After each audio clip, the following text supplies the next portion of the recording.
Every Sunday they fill the churches of Kinshasa, the capital of the Democratic Republic of Congo.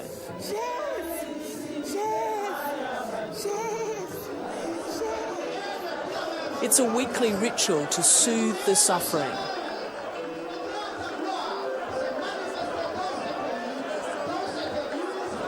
This is a land of unrestrained faith but unanswered prayers.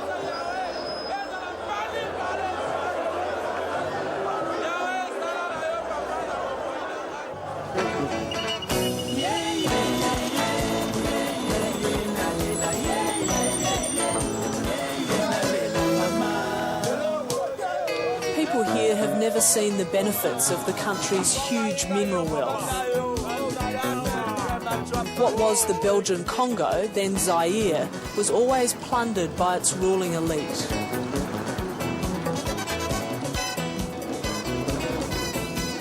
I think that the most important problem we have in our country is not an economic problem. It's first of all a problem which is a political one. If you have money, you can almost do everything.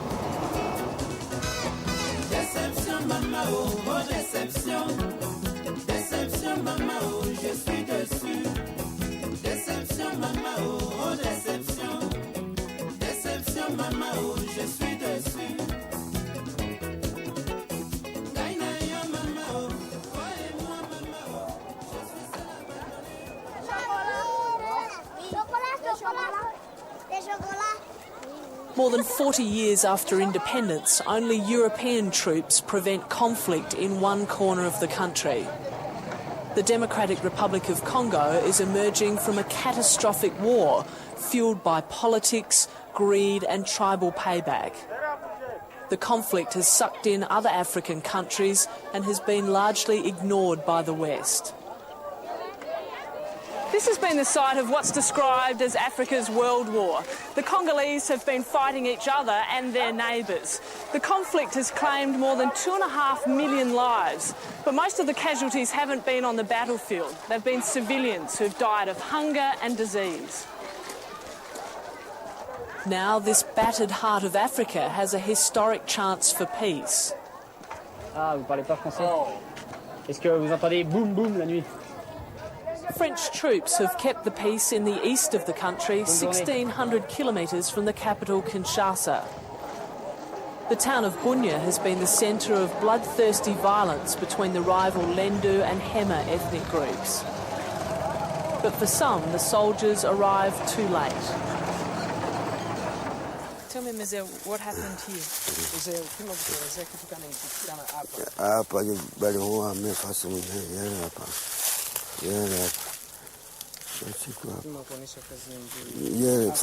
Hapa kabisa barakata simu wangu hiyo hivi barakata tena mimi natinga mimi naanguka kifua hivi ndio mimi nakimbia hapa mimi naingia ndani matetele kule. Joseph Angelo is going back to his village for the first time since his wife and 4 children were killed. There's nothing left except a deep scar where Lendu militiamen tried to cut his throat.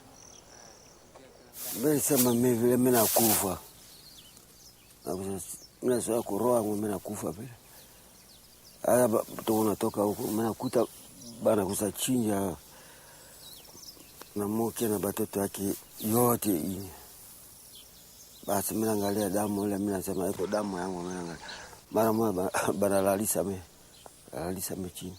Nasema lala. Mnalala chini basi. Akapata tukisu hapa ngo hapana. Utakisu bana kata simu. Kata simu. Tingana mnanguka chini. Na nguvu. Joseph was the only one to survive the raid on his village. He heard the screams as his neighbours were hacked to death with machetes. Wengine ko hapa chini hapa. Bakulalia kulia. Mimi nakukutana mara moja kupori kuda. Kutana kupori. Unakwenda lala chini. Ubakia tu na macho hivi. Nje tu unafukisa hivi baba. Ile tu pala busiku anakatika.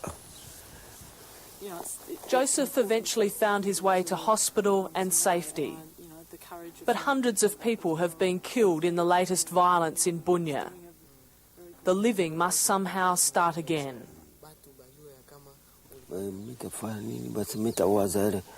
Machozi yazimwangika na mimi basi mitanyamaza tu, kitu mtasema pana. Mtafanya namna kitu mtafanya vile pana. Mimi nabakia mipeke hivi.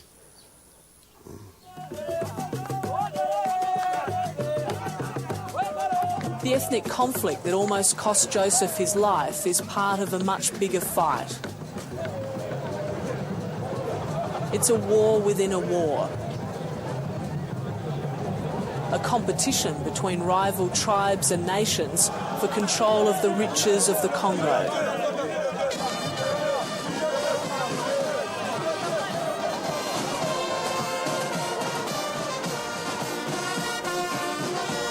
Far from the battlefield, this is the man who is trying to bring peace to the Democratic Republic of Congo. Joseph Kabila is 32. He's the youngest leader in the country's history. He took over the presidency from his father, who was assassinated in 2001. President Kabila is offering a share of political power to his enemies.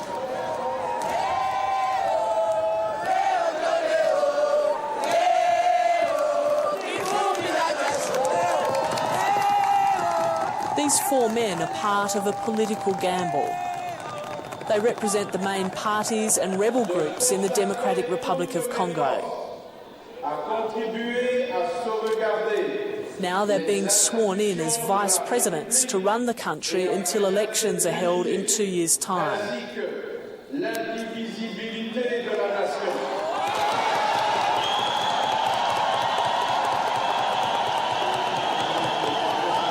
If all goes to plan, it will be the first free and fair poll in more than 40 years.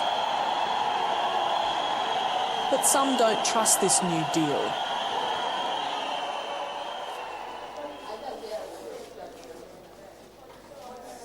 So it's quite busy, the emergency department? Yeah. We have all the time. Dr. Mbwebwe Kabamba is the head of the emergency department at Kinshasa's largest hospital. There's no government money to pay for health care.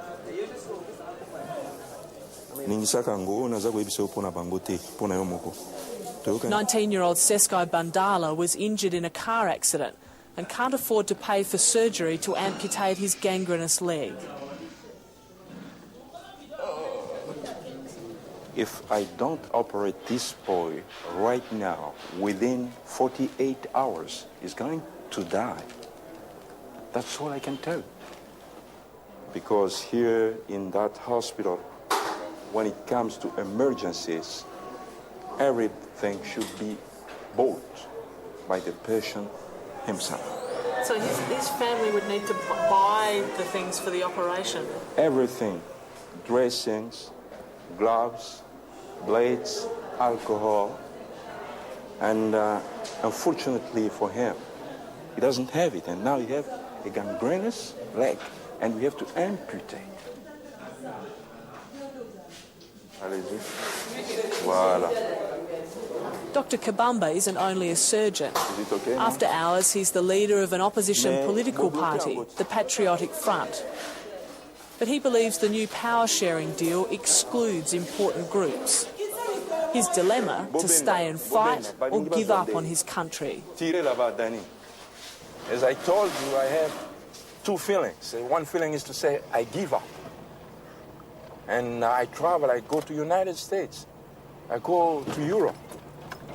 The other feeling is to say, I keep on fighting. So maybe this is a mistake, because there are people saying, it's a waste of time. Maybe. I say, okay, my option is to keep on fighting.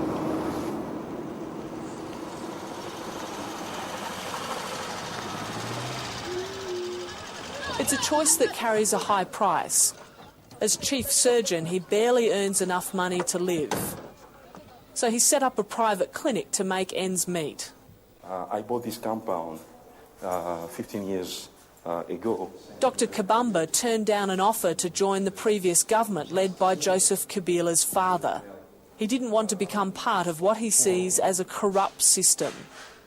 No one had been in touch with me. No one told me that I'd been appointed. I somehow thought that before doing such a thing, they could come around and we have a debate. But I saw my name on television, and there were some people applauding, very happy of that. Well, but I said, I can't accept such an offer. And that's why I turned it down. Do you regret your decision now not to take up the offer? No, I don't have regret for that. And, well, it makes me feel sad to see people having beautiful cars, having villas, having bank account overseas. Because the political class in my country is, one of the wounds of it is bribery. So is this a genuine chance for peace for the Congo, or is this another false start? I'm afraid, because I think it seems to be another false start. Simply because what's happening today had happened 10 years ago. Il ne pardonne pas le péché. Il ne pardonne pas le péché. There are some true believers, those who are confident that after decades of false starts, the country is heading for peace and democracy. Pastor Cosmo Willangula preaches the gospel of hope. He's optimistic that President Kabila can lead the Congo out of its misery.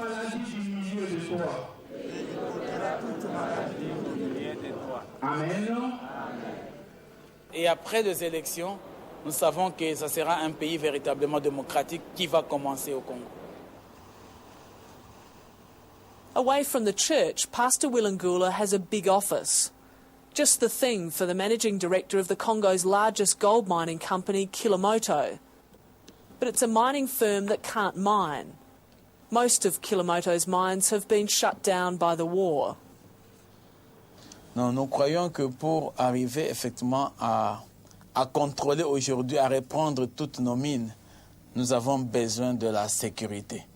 Parce que dans une région où il y a eu la guerre, certainement on peut trouver les mines antipersonnelles qui peuvent être So laissées Pastor déposer Willangula là-bas stays et in qui peuvent Kinshasa, exploser fearing à he'll be certaines killed if he occasions. visits Et the nous avons company's besoin office de in soldats Bunia. qui peuvent aller détecter là où il y a des... La réalité d'aujourd'hui, c'est que si je rentre, moi, à Bunia, on peut encore attenter à ma vie parce qu'il y a des personnes qui veulent et qui cherchent à devenir et aussi des dirigeants de cette entreprise ou de managers, des directeurs responsables de cette entreprise.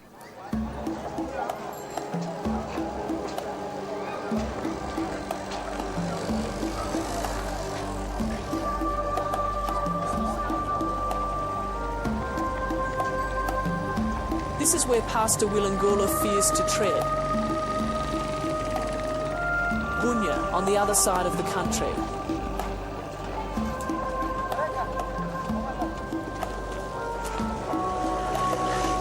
The war has left Kilomoto's shopfront dishevelled and run down.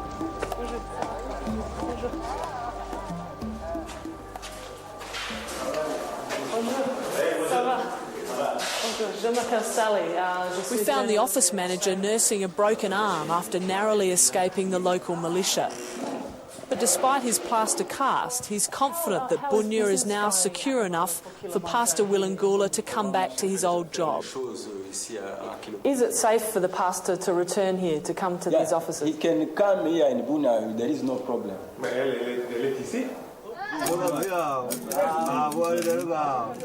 But with many of the mines in rebel hands, there's not much trade at Bunia's gold market.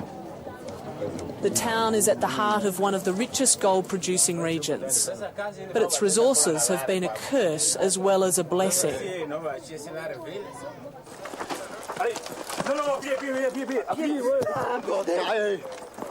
French peacekeepers calmed things down in Bunia, but they couldn't stop all the violence. A shot is fired near one of their camps. Dis-moi un mec que je suis mis à la tour là-bas en observation face au le pas là et là-bas il y a un mec là-bas normalement. The soldiers have a United Nations mandate, which means they can shoot to kill. They've sent a clear message to the militia groups which have terrorised the town. Qui sont pas le droit de circuler avec de l'armement. Et qui sont pas le droit de demander à la population de l'argent ou voler leurs affaires. Si nous, on le voit, on leur tombe dessus, on leur demande de donner leurs armes. S'ils ne veulent pas, on leur tire dessus. Ça va bien? Ça va bien. Ouais, la forme. Ah oui, oui. Parfait. C'est ça. The European force only protected Bunia and its airport. Everyone coming into town was searched to stop the flow of weapons. Oh, des bananes. Ok. Bonjour. But the rest of the surrounding Ituri province remained under the control of the rebels. A bigger UN force has moved in to replace the French. It has the firepower to move outside the town. But unless there's political progress, the whole exercise will be pointless. There are no military solutions on the ground in Ituri or in the Congo. We are there to provide security, and with this security, the political process has to start because it's the international community cannot provide soldiers every time. So it's very important when the security is there, the political process in the same time have to grow, have to continue. The violence in Bunia is the symptom of a wider problem. There are more than 460 different ethnic groups across the country. And the job for the politicians is to unify a country which really only exists on the map. The country's so divided that even the currency varies from place to place. Both of these notes are printed by the central government. The blue one is welcome in the capital, Kinshasa. But one of the rebel groups has decided that only the red one is accepted here in Bunia, and the local people do as they're told.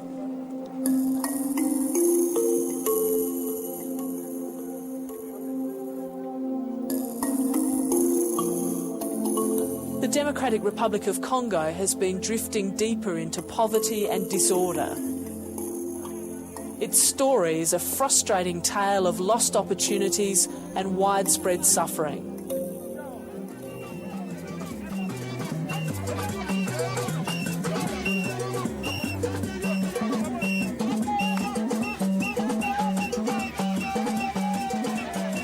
President Kabila's supporters are rallying behind their leader and his vision. They're confident that the Congo will finally enjoy democracy. Je crois que c'est l'homme qui a pu amener la paix au Congo. Si nous sommes là aujourd'hui, dans la situation que nous avons, c'est parce que lui aussi a accepté beaucoup de frustrations que les autres ne pouvaient pas accepter. Donc pour nous, effectivement, c'est l'homme qui a été un artisan de la paix actuelle au Congo. But Dr. Kabamba sees the same old corrupt elite pulling the strings. I think Joseph Kabila is an individual. I don't think that he's that bad, but I suspect, seriously, Kabila's entourage. So Joseph Kabila is, to some extent, taken in a game in which he doesn't control anything. And those people are doing their utmost to bring this country to another war.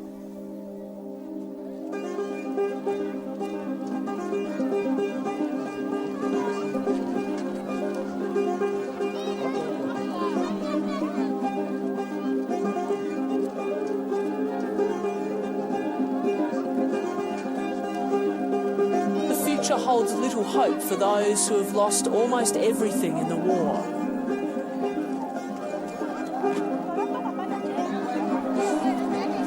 Joseph Angelo has one set of clothes and only the memories of his family. He's fearful that the ethnic fighting will continue.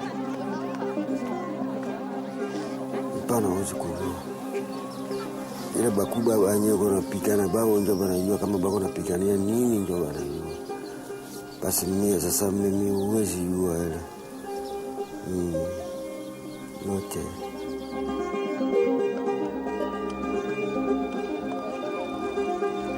War has left millions terrorised and living in misery. The Democratic Republic of Congo has never been democratic. Its new leaders are promising a fresh start. But history casts a long shadow over one of Africa's most tortured nations.